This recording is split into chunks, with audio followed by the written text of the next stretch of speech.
When you think of Red Dead Redemption, you probably think of its great story, its writing. I mean, hell, you may even be thinking about the iconic voices of John Marston and Arthur Morgan. But for me, I think about the gambling. Obviously, the original Red Dead is a very good game indeed. I finished playing it a couple of months ago. But to be honest, I spent a lot of my time taking John to go play some cards. Playing copious hours of Balatro taught me the basics of poker.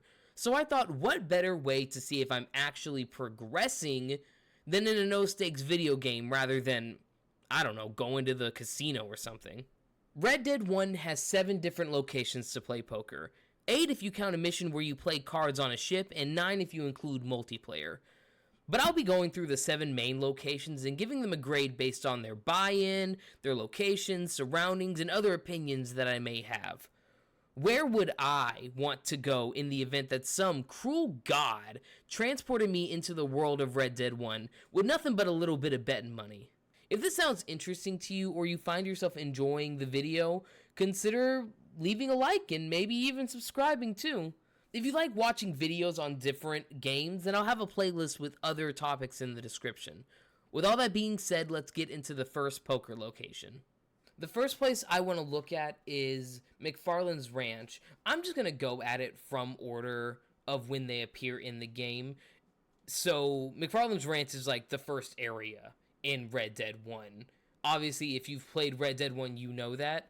And I didn't really know that they had a poker station until like almost halfway through the game. I feel like that is kind of dumb of me. I feel like I should have realized that earlier. And so I go to find it, and it's just like in the middle of the residential areas. It's not in like a saloon or anything, or if it is like a saloon, it's tiny. It's the size of a house. It makes me think that we are in somebody's own private home, which it feels nice. There's a sense of camaraderie here between the people in McFarland's Ranch. I mean, a lot of these people are honest, hardworking people. They don't really have much else to do besides go to each other's houses and just play some cards. The patrons at this particular card table, I think it's like some kind of rotating cast. Full transparency, I don't really know the statistics of what characters spawn in each poker table, but I do think that it is related to where they are. Now, the buy-in is only $10. It's not a lot at all, which, again, makes sense for these people that are in a very struggling farm, that they don't have a lot of money. Of course, they're only going to be able to bet $10. And it's an ease of access. If you don't have a lot of money, you could probably easily get into this game without any worries at all. Also, doesn't seem like there's any kind of character issues with the people who live at McFarland's Ranch. Obviously, during the game, there is like a fire set to the barn at the ranch, but I don't think it was perpetrated by a resident of the ranch and of the surrounding area. So I think that's kind of just more like an unlucky coincidence that it happened. Or it's the fact that John Marston was there, and John Marston is like the angel of death and bad luck. So while the low buy-in is nice, especially in the early game, it becomes kind of a drag to come back here later in the game. You really, really have to like McFarland Ranch to come back here and do minimum buy-ins. The money's not that good, but the sense of community is, and there are plenty of things around where if I was a resident here, I would at least be able to spend some of my earnings, maybe on a cheap bottle of something. No bar, not really a saloon to congregate. Now, one of the other people who was playing at the card table both times I was recording happened to be the sheriff of this area. I don't really like the police, so for me, that's a negative. Not really my kind of vibe to be going to the place where police go, especially playing cards with him. And he makes reference in it multiple times. Obviously, it's in jest, but like, you never know. Where he says, if you raise me, I'm gonna put you in a cell for the night. It's like, well, the poker ain't that serious. It is never that serious, and it will never be that serious. Overall, McFarland Ranch is a very good starting area. If you're just getting on your feet learning how to play the game, I feel like some of the residents there would even teach you how to play. And it's the only real thing going on in town besides the work. So these people know each other. There is a sense of camaraderie. Everybody basically lives next to each other. So a lot of people are probably going to come by and watch the game, come by and talk about the game. It's just that easy. I would probably give it a B. I would not want to come back a lot, mostly due to the buy-in. But if I was ever in danger, McFarland Ranch would be the first place I am going. And I will be going inside of that person's house. The next location we're going to go over is Armadillo. Basically the first big-ish town that you explore in Red Dead 1. This is where I learned that you could play poker, and I played it for a lot of hours on end, much more than any other location. But it was also something that, looking back before I started the recording, I thought it would be such a lower grade. I mean, there are members of, I believe they're the Don Walton gang or something like that. Don Walton, I don't 100% remember, but knowing that they are in the area where you play poker at was a little bit concerning for me, as well as the story missions that happen in the game. It seems like the sheriff has to do a lot around there. It also does not help that it's kind of close-ish to where people have been getting nabbed by the cannibals. And so if I come into town and I see that people are complaining of their loved ones getting kidnapped in the middle of the night, that wouldn't instill a lot of confidence in me either. But looking around the area before I get into the game, I mean, there's a lot of good things here. There's like a general store, there's a hospital, well, not really a hospital, more of a medicine store, and then you also have your gun stores as well. One thing that is cool that I guess you wouldn't get in a lot of other locations is the movie theater. And not just the movie theater, but like cheap movies. So there's more to do there than just gamble all of your money away, which is a plus in its own right. So okay, maybe getting into it, I was a little apathetic towards it after all of this time. I wasn't very confident in how I would feel. But getting into the actual game, this recording was an anomaly in the fact that I was getting my ass beat by these NPCs. Now, the poker game is being played in the main saloon in town, in the back of the saloon. And I think it's a double-edged sword, because while a place like a saloon or a bar probably fosters a little bit more community because you can get more people into the building, it's the type of community that it fosters. Like I said earlier, the members of the Don Walton gang are literally infesting the building. So there's always that threat of something going wrong. It seems like most of the time, whenever there's some kind of problem, they take care of it outside of the saloon. I mean, even the sheriff in the beginning of the game can't really do too much inside of the saloon. It makes me think that they probably play a lot nicer while they're in the saloon rather than out of the saloon. But it's just the fact of having these people in the area. It's like, okay, I don't really want to do anything wrong lest I get shot in the head. But I think that's kind of something that can happen in any city in this game, so.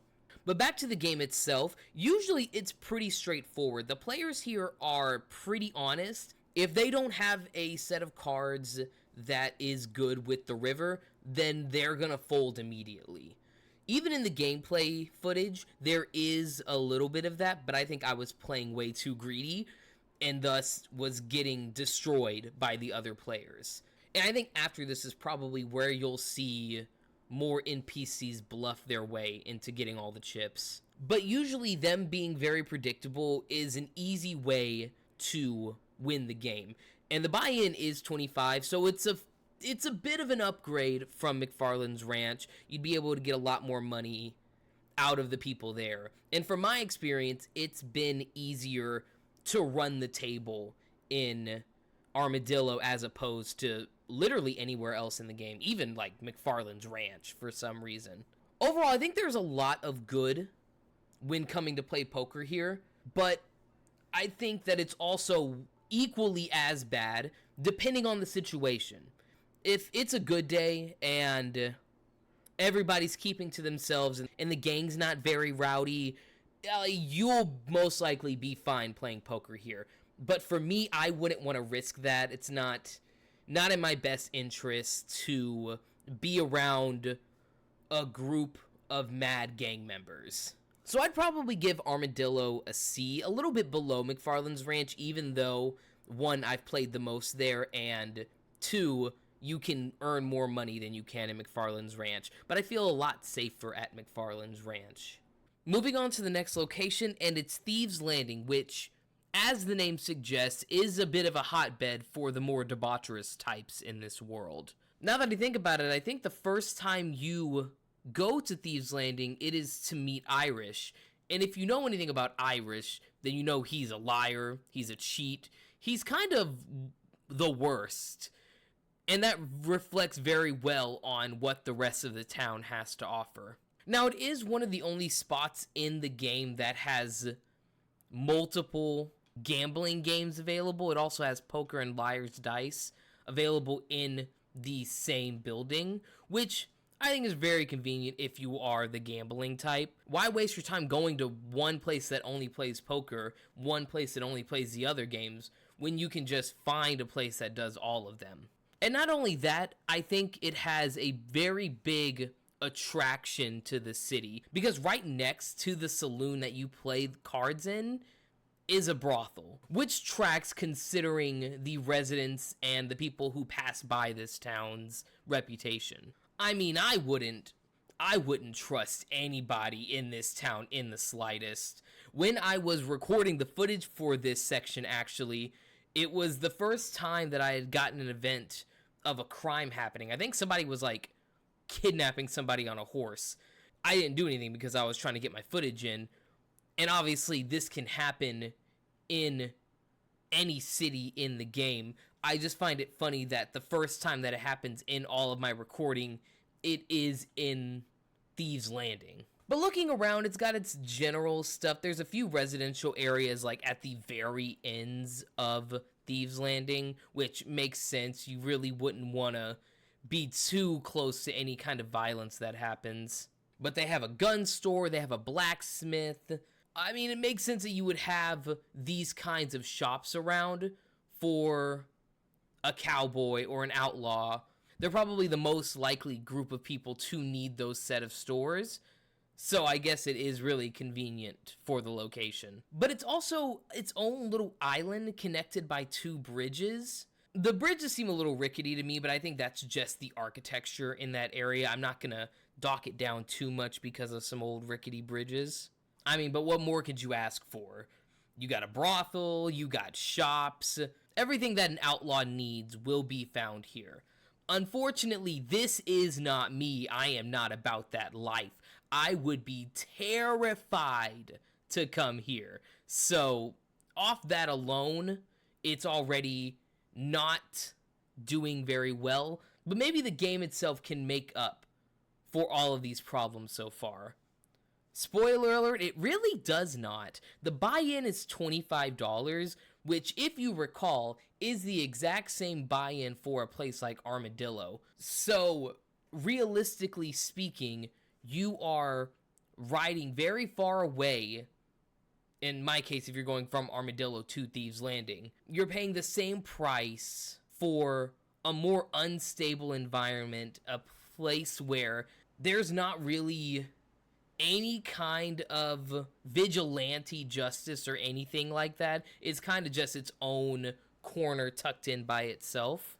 Yeah, something tells me I'd rather spend my $25 in a place where I'm less likely to get robbed of the rest of my money. The NPCs at the table seem to play a lot more of an honest game, which is a little surprising to me. You would think that they would be trying to bluff a bit more, but they were generally folding on the first set of cards if they did not have what they wanted.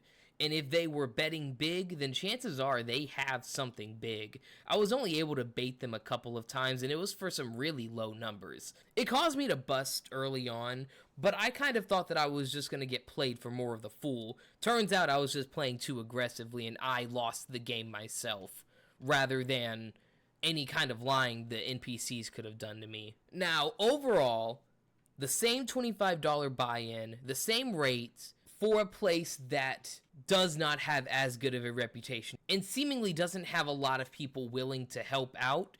Yeah, this isn't my place. Even the presence of a brothel does not make that much of a difference. With all that being said, I'm going to give Thieves Landing an F. If I wanted to pay $25, then I'll go to Armadillo. There is nothing for me there. There may be something for John Marston and for all the other people running by there, but there is nothing there for me. Next up, we're going to take our first trip down in Mexico, and we're going to start with Chuparosa.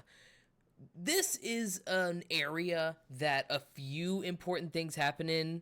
I mean, most importantly, this is the first place that John starts in when he gets to Mexico. It's where he meets the old gunslinger. I can't remember his name off the top of my head.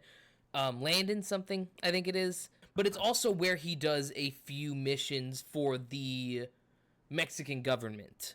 So a lot of different things happen here, and there are different levels of severity.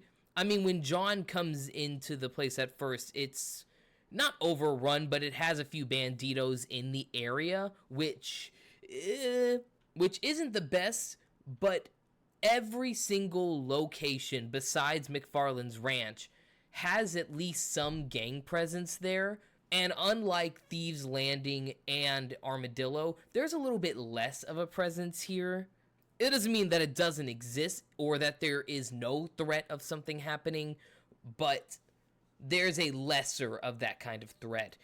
It also helps that the place has a mayor's office, and it has some local police force, I believe. When you first enter the city, you are greeted by their farmers market, and it seems to be in business every single day. So this is a place that is more than just a gambling place. People actually live here. People come here to trade. People settle down here. It also has a church in the town, which is really funny because this church is literally right next to the saloon, the cantina, as it were, where you can play cards.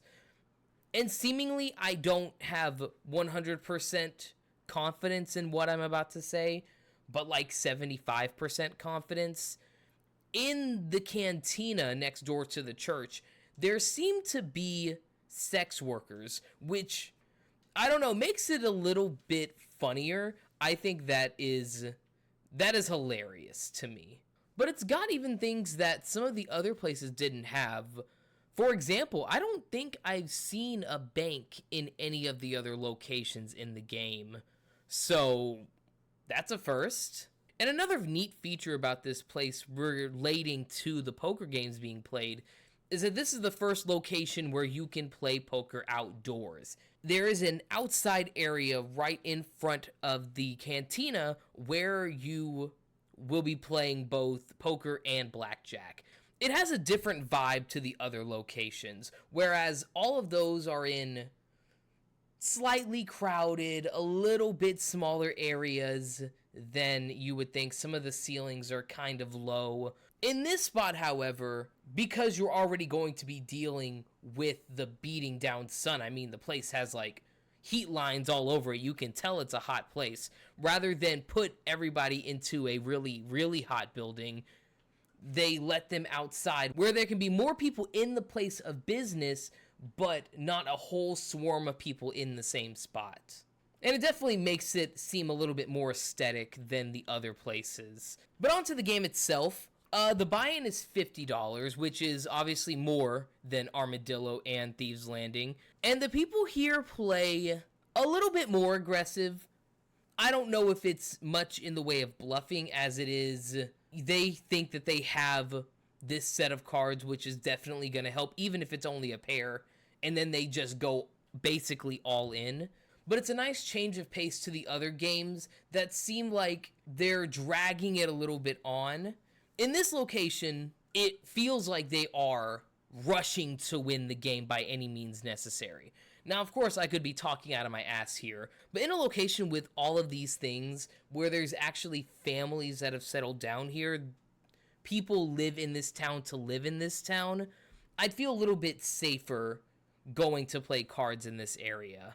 I don't know if I would feel safer than I would at McFarland's Ranch, but I think that is offset by how much more money I could win in Chuparosa compared to anywhere else. Actually, I'm going to be giving Chuparosa an A. It may not be the safest, but I think it's in that nice middle ground of there's not really much going on, and you can also win a lot of money from it. Staying in Mexico, our next location is Casa Madrugada. I hope I didn't butcher that too bad. I feel like it was not the best pronunciation. From the outside looking in, it seems a lot bigger than it actually is. But as I was walking more into the town, I realized that its main building, and really its only building besides the train station, is their big hotel in the middle of the settlement. It makes sense for a place called Casa to just be a really, really big house, but I thought it would be a little bit more than that. Obviously, there's a few story beats that happen in this place. The biggest of them all is probably when DeSanta, I believe that's his name, tricks you into going there thinking that Javier is there in the main story. So John basically walks into a trap. Besides that, before and even a little bit after that mission, the place is not really that full of people. It's more of a location that you would go if you were kind of running out of steam and you were in between the two other big cities in the area. It's a nice place to just go in, pay for a room for the night. They also have sex workers, it looks like, as well. You know, get their business done, whatever they need to do. And then they also have two games there. They have Liar's Dice, and then they have poker, of course. I wouldn't be here otherwise. So on one hand, it's a place that's kind of tucked into its own corner. Not much happens besides every once in a while, which, compared to some of the other places on this list, seems really good. It could also be a Thieves Landing kind of situation as well, where the more debaucherous types are more likely to go into hiding. The poker here is played inside of the bar section of the hotel. And side note before I start talking about the game, near the end of my recording, as I was leaving the poker table after losing all my money again, I noticed that there were two NPCs flat out on the ground from the drinks here. They were stumbling while I was playing, and when I got up is when one of them fell. I went to go to him, and then I noticed that another guy in the doorway was also drunk out of his ass and fell on the ground. Whatever they have in that bar is definitely working. I can imagine wanting to go there after a very rough day and just forgetting about everything. The one knock on this place that I truly do have is how scary it gets when they play cards. The players here are so aggressive, and I'm not sure if it's because of shitty luck on my end or good luck on their end, but I feel like there was a little bit more bluffing. I remember specifically while I was playing, someone basically went all in and they had an ace high, which is literally just nothing, even to a pair. So the way that they play is a little bit intimidating to me. I feel like I would cave in very quickly, especially to the sheriff in the town, which I'm surprised there's even a sheriff in this area. I didn't really see a police station, but it could very easily be something I missed. He is so intimidating, though. He has this really cool mustache, and for some reason in my game, his eyes were, like, silverish? Like, it was like a cat's eyes where they, like, glowed in the dark a little bit. That was strange. Do not put me at a table with this man. I'm losing all of my money quickly. In fact, I tried getting multiple recordings of this area, but I did not last very long. I would probably bust in 5, 6 turns. It did not take long for me to lose all of my money. Overall, its main negative being that the card players are very good at what they do isn't that big of a deal, considering that there's probably less of a safety hazard in this area. I would definitely want to stay in this area for a while. This seems a lot better than going to Thieves Landing for the brothel. You can just go here for the brothel and probably be a bit safer. And I think all of that coming together makes me think that this is another strong contender for an A grade. Different reasons than Chuparosa, and they definitely draw a lot of parallels because the buy-in is the same amount of $50. So you could really choose between one or the other, but I think that both of them are good in their own ways. Chuparosa for its lighting and ambiance, and Casa Madrugada for how safe it seemingly is. So, Viva Mexico! The last location we're looking at today is Blackwater, and this one's a little bit of a doozy because it has 2 areas to play poker. In the saloon is a normal low-stakes game of poker, as low stakes as that buy-in can be. And at the top of the Blackwater Hotel is a high-limit game. So I'm just going to go through the area first, and then we'll just start with the lower buy-in. I mean, what else do you expect from the main city in the game? They got everything. They got movies, which at first I thought were like a little bit more pricey than the one in Armadillo, but they're the same $2 that the one in Armadillo offers, so I think I'd rather go to the bigger theater for the same price. But even the businesses that you can't go in seem interesting in their own way. There's a tobacco store, there's restaurants, there's everything a settler in the 1910s would really want. Blackwater is also home to the police force, which forces John to go kill his own friends and then kills him afterwards. So, there's a little bit of corruption there, but I think there's a little bit of corruption in a lot of these places. One really tiny thing that I'm going to gripe on is that there seem to not be many hitches to put your horse at. I kind of had to put my horse in the middle of the road and hope that he didn't run off into oncoming traffic. But it doesn't make sense to me because a lot of NPCs ride horses in this area. Obviously, there are cars, so it also has like a pavement road for those early cars. But they're not really seen past the couple of story missions. It's cool that they're there, but it's not really useful to a majority of the people coming into Blackwater. Now, Blackwater is a big city, at least big in terms of Red Dead 1, and I feel like going through every minute thing that you can do in Blackwater is not really worth the time. So I'm just going to get into the saloon card game. I don't remember this guy's name. I think it was like Kurt something. You'll see it in the recording. Big white top hat. The guy is intimidating. He just gives off aura. I was a little bit scared when facing him. I did not have the best luck in these because Kurt, whatever the fuck, he is a very simple player to read, but it seems like he gets more lucky than not. If the cards don't even slightly look like they're going his way, he's folding immediately. Like, he does not care. He probably has so much money to waste that he can fold all day and all night, and he probably won't put a dent in it. And I can, very not proudly say that I lost very early on into this as well. Maybe I'm not good at poker. I think that's what's going on. Its buy-in is also $100, which is a lot of money. I think $100 is when it starts becoming a little bit too much for me to, like, want to go and gamble here. I think 50 is that nice little medium, but you're telling me I gotta give you another 50 in the 1910s? We don't got that kind of money, I fear.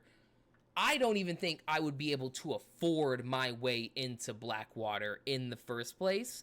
I could probably go on like some visits, maybe go see the cinema, maybe if I'm lucky, rent a hotel room for the night. $100 buy-in, is a little bit much for me. That's probably why I am going to be giving the Blackwater Saloon a grade of C. It's a nice area.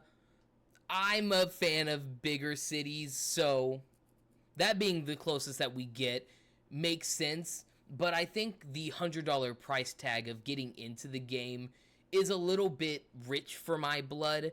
But not to worry, because there's another poker location for the low cost of a 3-piece suit and a $250 buy-in. We have the Blackwater Hotel. Now, I say 3-piece suit, it could probably be any like really good looking suit. It probably doesn't have to be 3-piece, but you need a nice suit to even walk into the joint, which a lot of people don't even have. That's probably a couple $100 for the suit alone, maybe even more. And then you have to turn around and spend another $250 to get into the table, all while these snooty white men are just looking at you. That could be said for a lot of the locations in the game, but they are all like wearing very nice outfits and very nice glasses, and even in the game it looks like they are literally looking down at you. I wouldn't say that I would feel intimidating walking in here, but I would feel very much out of place. And you can tell that John and Jack Marston do not feel comfortable in this suit or in this room. I mean, the fucking rat tail in their hair, ew. Put on a hat or something. Why do you not have on your hat? Onto the game itself, they're very aggressive. They are very, very aggressive. And a few unlucky moves and you're out of there in no time. I got very lucky. I used all of my luck for all of the recordings in this one place. There was a hand where everybody was just betting thousands upon thousands of dollars. The pot ended up being somewhere around the $5,000-$6,000 range. I think it was actually $7,000. I can't remember exactly. You'll see it in the video. But it got to that very high number. And I usually do not get these. So I really wasn't expecting much. I went all in, expecting to just lose and get back into the fray. No, I won it.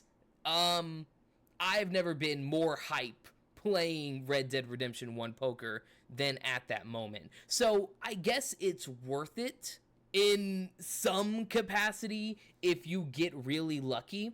But 9 times out of 10, you are probably not going to get lucky. In fact, you are playing people that are so good at poker that you are more than likely to lose all of your money in the first 2 turns than you would to get any kind of money back on your return. And of course, the elephant in the room, holy shit, $250. I know I mentioned it a little bit earlier, but that is an absurd number, especially for that time. Who do you think I am? You think I got $250 on me? You think I got money to buy a 3-piece suit and then pay $250? You must be out of your damn mind, because that's not happening here. So unfortunately, even though I had a very hype moment playing this game, if I were actually in the world of Red Dead 1, you will not catch me anywhere near that hotel. Hell, you won't even catch me anywhere near that saloon, but the hotel especially. It is cool because it still is in Blackwater. There's all that cool stuff, but the buy-in is just so much that I could never even dream of coming here, which is why I have to give the Blackwater Hotel a D. So that's what I think about every poker table in Red Dead Redemption 1. Do you agree? Do you think I'm a dumbass? Let me know in the comments. Give me your thoughts on where you would rather go if you had to play poker in Red Dead Redemption 1. And while you're there, consider leaving a like, consider subscribing if you enjoyed it. It really helps me out. But with all that being said, I hope you enjoyed the video, and I hope you also have yourself a good one.